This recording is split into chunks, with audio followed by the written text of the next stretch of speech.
Welcome back to another season prediction episode. I'm your host, Grayson Grunhafer, and today we're talking about the Kentucky Wildcats. How about a team that went 10-3 last year, won their bowl game, went 5-3 in the SEC, just had a tremendous year, honestly. And Kentucky's been a pretty good program under Mark Stoops, and they've done a really nice job, I think, of just kind of going and building this culture while saying, you know, we have these expectations for ourselves, but Kentucky fans and I think Kentucky administration, they're, you know, very happy with having spike years and then having okay years here and there.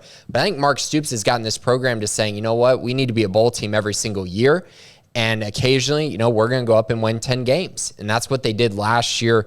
Very impressed by this team. But now the schedule's turned over a little bit. It's the SEC East of this year and not last year. And I think that side of the conference is getting better and better each year. And I think it's far better this year than it was a season ago. So let's start with the offensive side.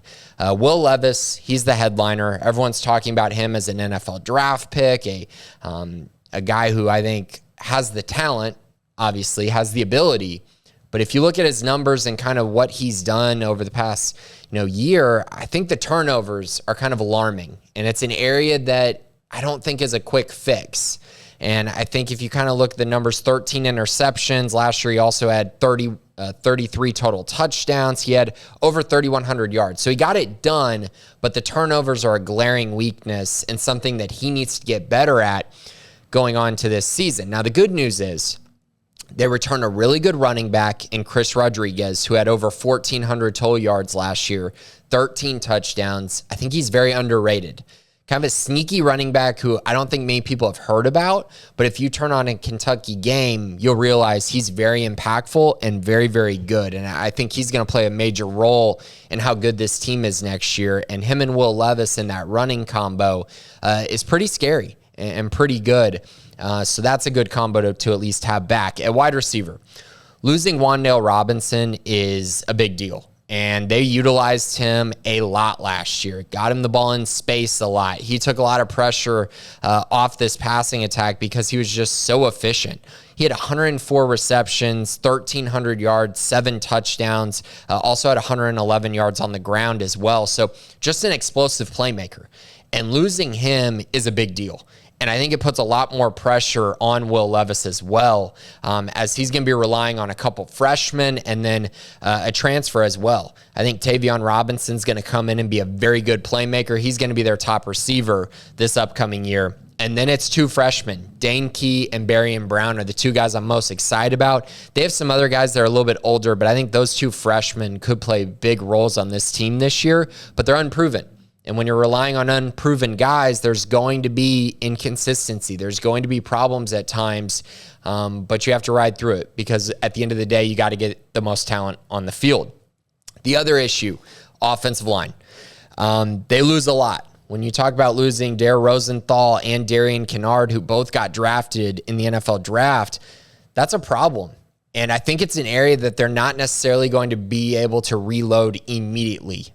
Getting Kenneth Horsey back is massive. I think they have some other guys who could slot in pretty well, but I don't think they're going to be as good and as dominant as they were a season ago on the offensive line. Moving on to the defensive side. Lots of talent up front, and I think that's a place to start. They're very talented up front. It's just a little bit unproven. I like Justin Rogers. I like Josiah Hayes. I think they're both pretty good guys, and they're older, right? But I don't think they have the reps. They don't have the experience, as much experience as I think they would like up front.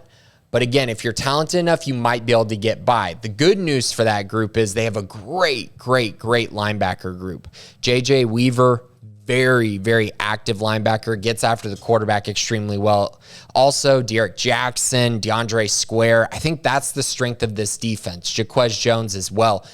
They're very balanced, and it's this mixture of having outside linebackers with inside linebackers who can do a lot of different things, and it makes them very versatile on the defensive side. And because of that, they're going to make up for a lot of the little mistakes that they might have up front on their defensive line and hopefully be able to clean up some things as well. On the back end, a little nervous about what's going to happen in their secondary. Carrington Valentine is a very good one at cornerback, so he should be able to lock down one side of the field. But the other guys, kind of question marks, I think, all around, and guys who you're kind of going to be looking at and going, okay, week to week, you're a little nervous, right? You're a little nervous if the one-on-one matchups on the outside are going to go your way, just with some of the issues and some of the glaring weaknesses I think they have at safety and at the other cornerback positions. Okay, so looking at this schedule, their over-under is set at 8 wins.